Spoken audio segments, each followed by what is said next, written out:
Hello, everybody. It's Natha Perkins of Astrology, and I'm here to talk about the elections. So, the elections are stressing you out. Not a surprise. They're stressing all of us out. Everybody's experiencing a lot of emotions as we move into this very charged time in US history. Since many of you have asked me what my predictions are for the elections, I wanted to put out a video talking a little bit about the astrology and the nature of the elections, and also give you some remedies for how to deal with the stress that it is causing.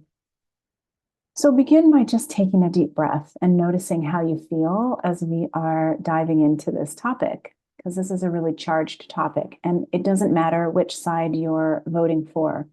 Both sides have done a great job of instilling fear and of polarizing us one against the other.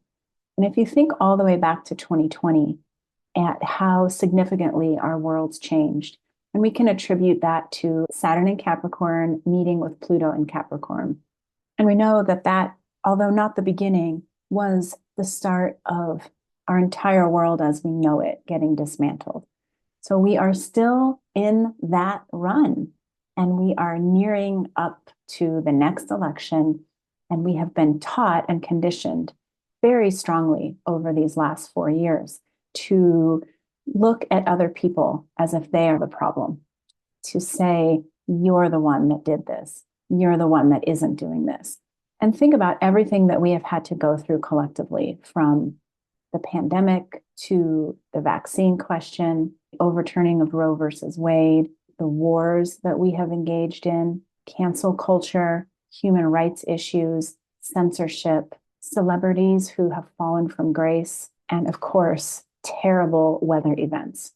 We've really had to do a lot as we have ridden through these last 4 years, and it doesn't help us to have a sense of peace in our system as we have had all of these collective traumas. And this is only just looking at the last 4 years, and I'm not even talking about the personal things that have happened to all of us. So we're coming to this table with a lot.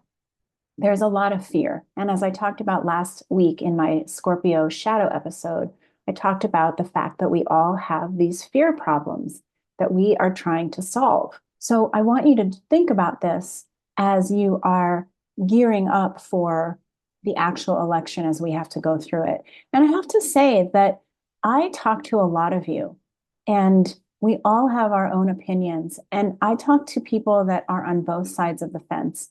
And both sides are feeling a significant amount of anger at the other side, betrayal at the other side. There's a sense, a belief that if the other side wins, that the world is going to end. Because I get the gift of listening to everybody's sides. First of all, the world is not going to end. But second of all, we all want the same things. Neither side is uneducated or uncaring. Both sides want happiness. We want to thrive. We want safety, security, and we truly want what's best for one another. And the powers that be have somehow fooled us all into thinking that we want different things and that one side is out to hurt the other. One side is bad, the other side is good.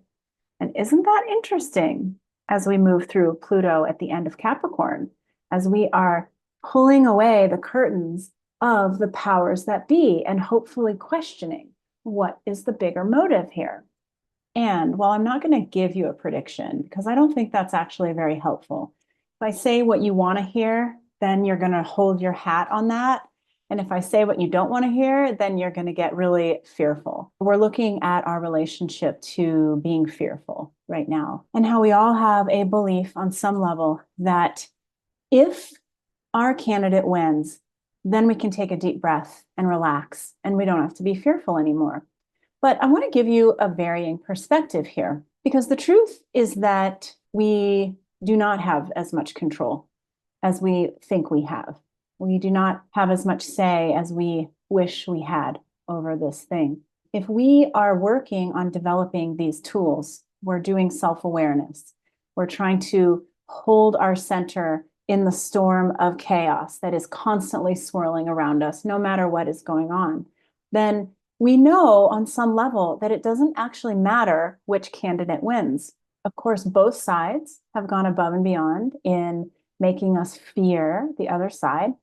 The media has done a wonderful job of presenting to us a story that is nothing but doom and gloom. And because I've talked to so many of you and I have friends and family, I know that everybody is really scared and nail biting. Some of you are up at night worrying about what happens if somebody wins and somebody loses. And I want to assure you that your spiritual boot camp, your lessons on earth right now, are not around trying to convince people to think the way that you think.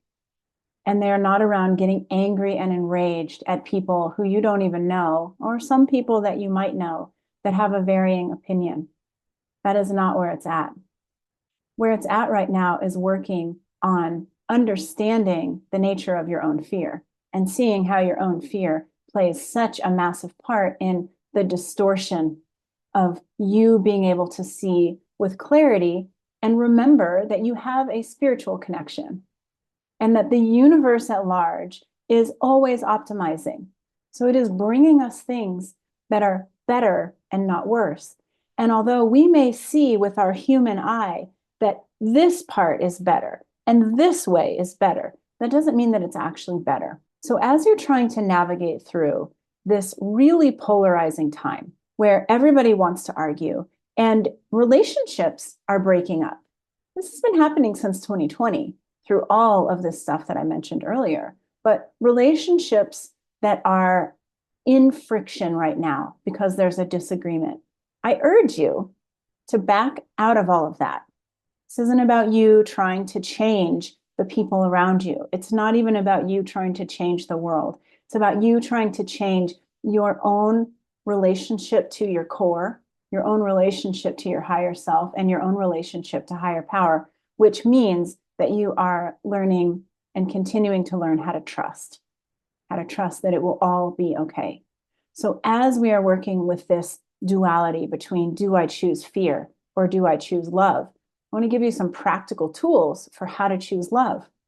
When you find yourself up at night, stressing out about the state of the world, nail biting about which candidate is going to win, experiencing outrage at the people around you, your neighbors who have a sign with a different political candidate than you want to win, even the resistance of, I don't want to deal with this, I'm putting my head in the sand. What you can do when you find yourself there is move toward, how can I be of service? How can I be of service in this moment? Sometimes it's as simple as internally blessing somebody. I wish you the best. Blessings. Sometimes it's a matter of identifying that you have slipped into emotional reactivity and taking a moment to take a deep breath, come back into your body, and use that emotional reactivity as a gateway into a deeper sense of self-understanding. Why did that outrage me so much? Why am I so obsessed with needing to be right? And remember that we all have each of the zodiac signs within us. And if we were to use every single sign as a facet of how we might experience reactivity, we might experience trying to solve our fear problem. Our Aries part is the part that's going to get really angry and explosive. Our Taurus part is the part that is very stubborn and rigidly attached to what we think will bring us safety and security. Our Gemini part is the overthinker that needs the facts, that is sending out the links to friends and family.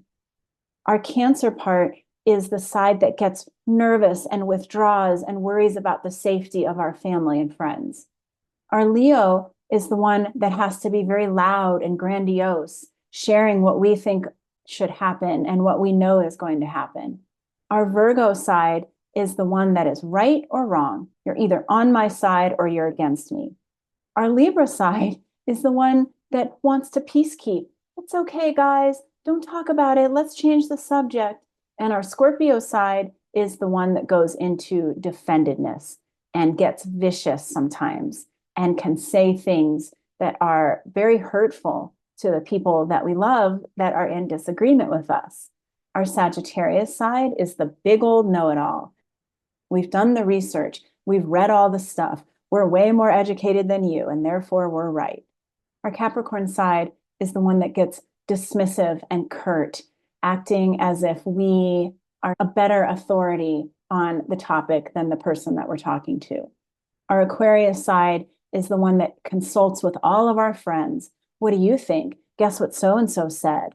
And the part of us that also feels like this is a humanitarian issue. My candidate is going to be the one that is going to help humanity. And then our Pisces side is the side that swims away, that cannot deal, that has to dissociate, that has to go have a drink or do something to get away from the stress of it. And I'm pointing all of these out to you because that was 12 different versions of how you might personally find yourself being emotional reactive during this time about which candidate is going to win or which issues are going to prevail.